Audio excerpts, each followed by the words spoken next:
Hey there, welcome back to the channel. My name's Greg if you're new to the channel. Today I'm going to show you how I made this Goteborg smoked Swedish salami.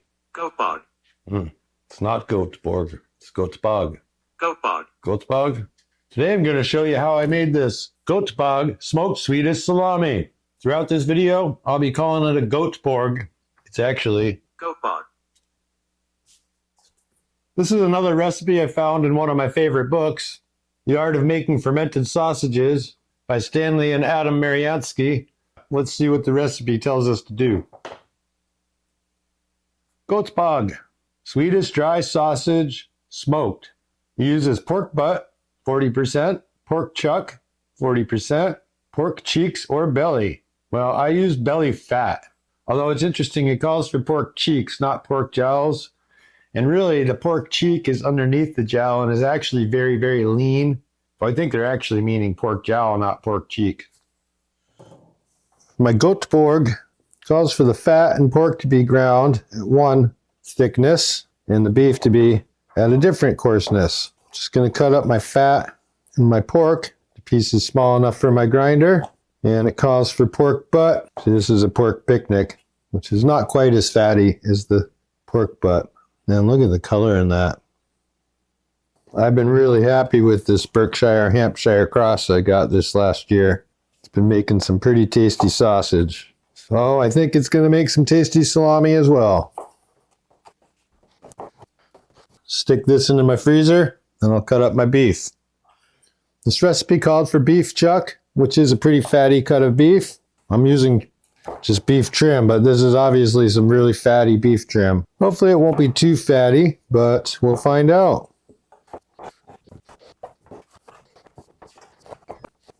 Put that back into the freezer, firm up a little more before grinding. For the cure and spices, it's calling for salt, calls for cure number 2, it's calling for dextrose and sugar, okay? It's calling for white pepper, cardamom, coriander, and it's going to use a T-SPX starter culture. Easy enough.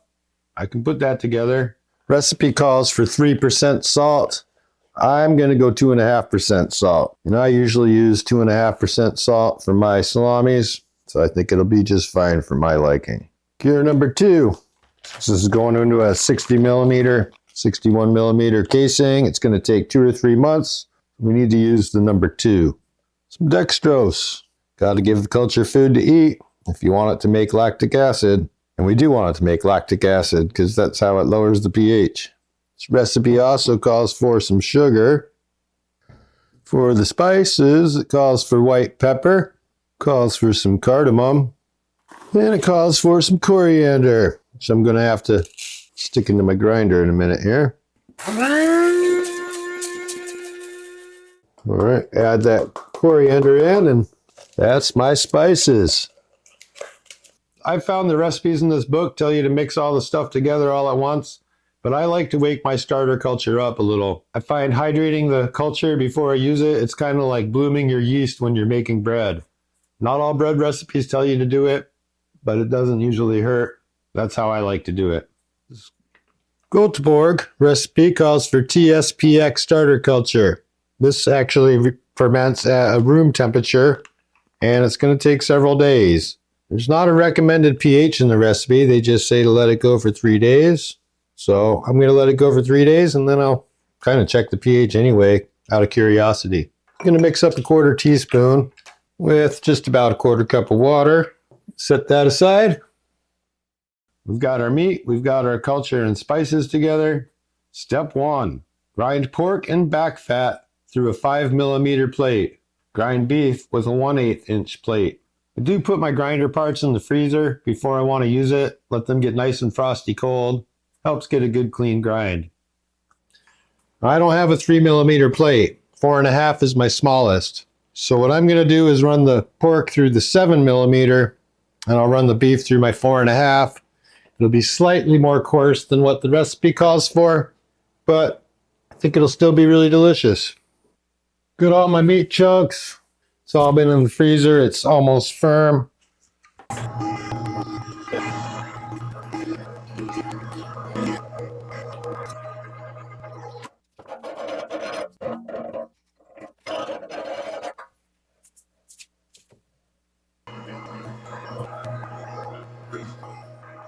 Mix all ingredients with meat.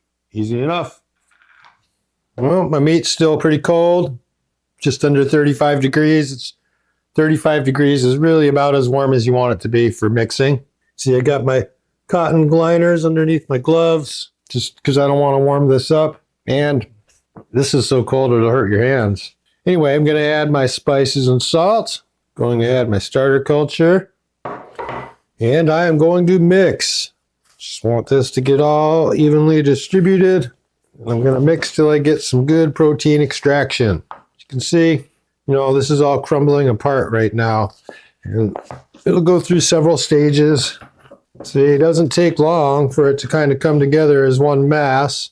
You need to mix this till it gets sticky. Tacky, as they would say.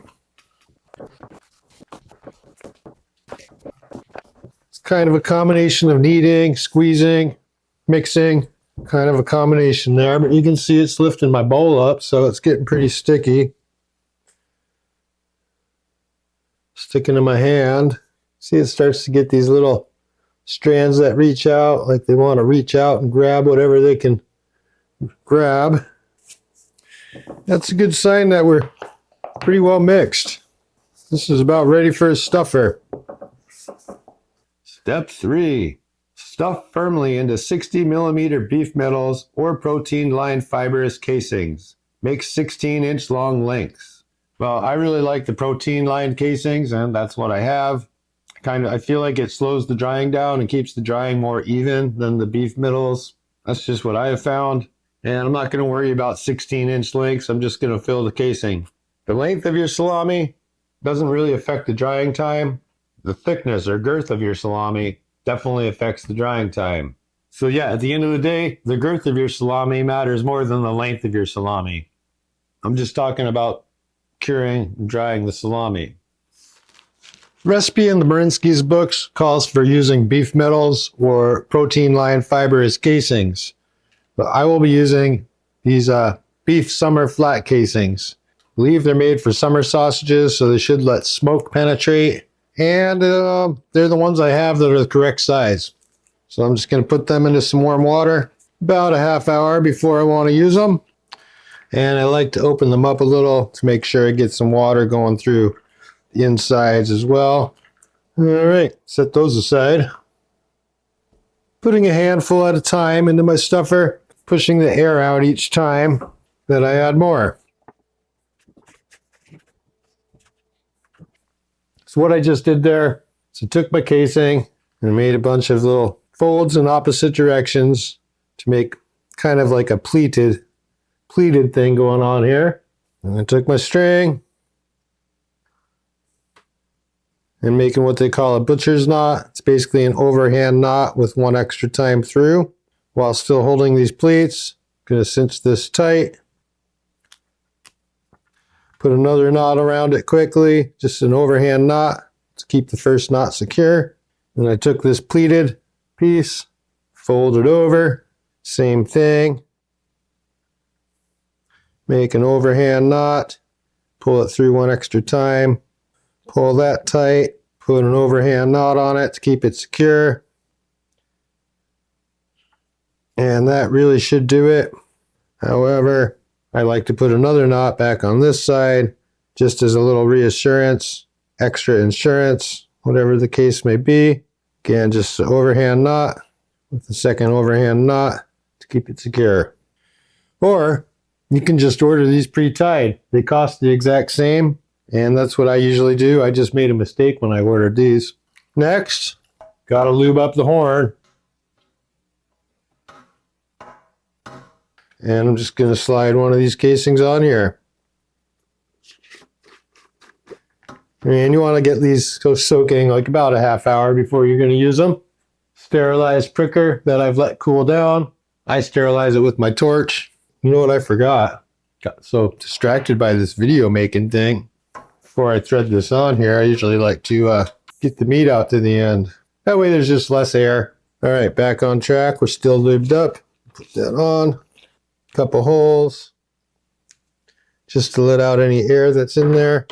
Then we hold it pretty firmly. You want to stuff this pretty tight. Salamis you want to make pretty tight.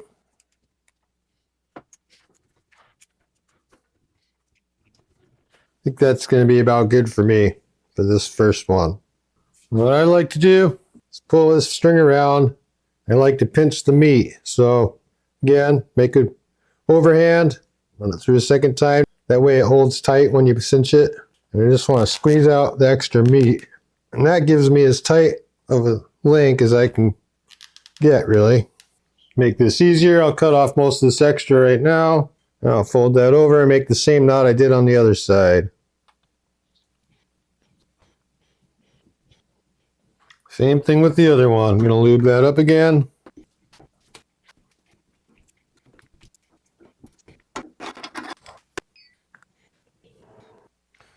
This one, I'm going to grab the end and I'm just going to twist it as tight as I can. And then I'll go another couple twists until I'm really as tight as I can be. Going to hold that. This is a little tricky, but with a little practice, you can figure it out. And I'm just going to tie the same knot. Take my sausage pricker, put some holes in here. That's going to help it dry better. It's going to help the casing stick and adhere to the meat better. It's not uncommon to get a few extra air pockets on the last end of stuff. It's also usually a little looser over there than on the side you start on. So I like to hang it from the side I stuffed first. And that way gravity helps move it down here a little bit. Okay. It's a little weird not making any mold for this, but because it's cold smoked, I guess the smoke would probably kill the mold. Step 4. Ferment at 68 degrees Fahrenheit or 20 degrees Celsius for 72 hours at 85 to 90% humidity. I have a pH pen, so I might not go the whole 72 hours. I might go a little more. I'm going to see by the pH. But if you don't have a pH pen, you should be good to go after 72 hours. A little piece of cling film. Going to pop out this last bit that was in my hopper. Going to wrap that up in my cling film. And that way I can test my pH without having to molest my big sticks. Now, this long one's going to dry at the same rate as this small one. Girth matters more than length when it comes to drying time. And I'm just going to cover those with plastic. Stick this underneath so it's nice and tight. Just keep that nice and humid. Going to leave it on the counter. It says to check it in 3 days. So, I guess that's what I'm going to do. See you in a few days. Time to check the pH of the Goteborg Swedish Salami. Definitely firm. Well, let's get a look at its pH, even though, it said leave it for 72 hours. That's what I did. Down around 4.8. If you don't have a pH pen, you can just follow the directions. It says leave it for 72 hours. Go rinse this off and get these on the cold smoker. Step 5. Cold smoke below 68 degrees Fahrenheit, 20 degrees Celsius with thin smoke for 24 hours. Okay, so they don't want a heavy, thick smoke. Just a thin smoke for a long time. 24 hours is a pretty long smoke. I can do that. So this is how keeping the water out of my smoker, because man, it is nasty out. Check it out. Got my Goteborg. It is smoking in the cold smoker. My cold smoke, I'm using this smoke generator. And yeah, I've got this keeping the rain off the aquarium pump. That's what powers it all.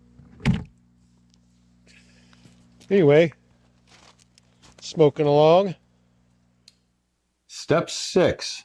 Dry at 54 to 60 degrees Fahrenheit, 12 to 16 degrees Celsius, and 80 to 85% humidity for 2 to 3 months. The sausage is dried until around 30 to 35% and weight is lost. Well, my curing cabinet, I keep at 55 degrees average Fahrenheit and about 80% humidity. Should be right on target. But I'm going to be going for more like a 40% weight loss because that's just how I tend to like my salamis. Once they hit 30%, they're safe and good to eat. If you prefer a softer salami, take it out between 30 and 35%. If you prefer a harder salami, You can let it go to 40, even like 42%. Time to get these out. These, I've been calling them Goteborg, but I don't think that's the proper pronunciation, actually. But in either case, it's time to get them out. I got this one, little one here. Let's go cut them open. Give them a taste. It's been 7 weeks. My Goteborg salami is at about 42% moisture loss. I prefer them a little harder than softer. A couple of things I'm noticing. This casing is not adhered very well. It's if you can see that, but the casing is not like stuck to it like it usually is. And also there's no white mold on this, even though I have a lot of the Penicillium nalgiovensis growing in my cabinet. That's the name of the white mold. And that's because this was cold smoked. And quite often, not always, but usually when you cold smoke stuff, the mold doesn't want to grow on it. But, you know, sometimes you still get mold on it. So anyway, let's cut this off. Let's see what it's all about.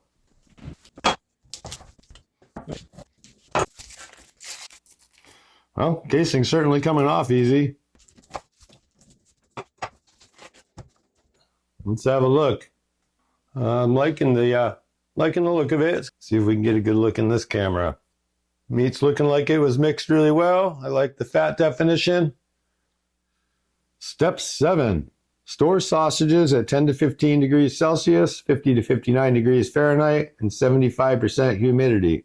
So I could store my salamis in my curing chamber. They would continue to dry real slowly. Really, I've taken these out at the moisture content I want them to be at. So what I'm going to do is vacuum seal them and keep them in my refrigerator. And they will stay at that moisture content and be good to go pretty much indefinitely. So I like to vacuum seal my salamis, and I like to equalize them. It's not necessary. You can eat them right now. I have the date down here and then the equalization date. It took about 7 weeks, so I'm going to equalize it for about 7 weeks. It will help the outside, which is always a little drier, and the inside, which is always a little bit softer. They will just help them equalize, come together into one texture. You'll continue to get more flavor. And these are going to be even better in 7 weeks than they are right now. So I'm just going to put these away in my refrigerator, and I'll enjoy them a little later. Let's have a taste. I really like that. Smoke comes through. It's almost like just a little bit sweet. Just a hint of sweet. Like, really like that. There's a flavor in there that's elusive to me. What's the flavors in this? Get out my notebook of projects. Cardamom, that's what it is. It's the cardamom I'm tasting. And it does have a little extra sugar, so it makes sense that it's a little sweet. That was good. Swedish smoked salami. It's a good one. It's a little sweet. I really like that cardamom flavor coming through. Smoke comes through. That's just damn good salami. Goteborg, another salami in the books. I'd make that one again. It's hard to repeat recipes. I'm always trying to come up with new recipes for y'all. But that's a good one. Not too many ingredients. Pretty simple recipe. Pretty simple process. I give this salami a thumbs up. If you like my video, make sure to give it a thumbs up. If you like this kind of content, make sure you're subscribed. Hit the notification bell so you don't miss any videos coming up. Put some love into the food you're making. Peace.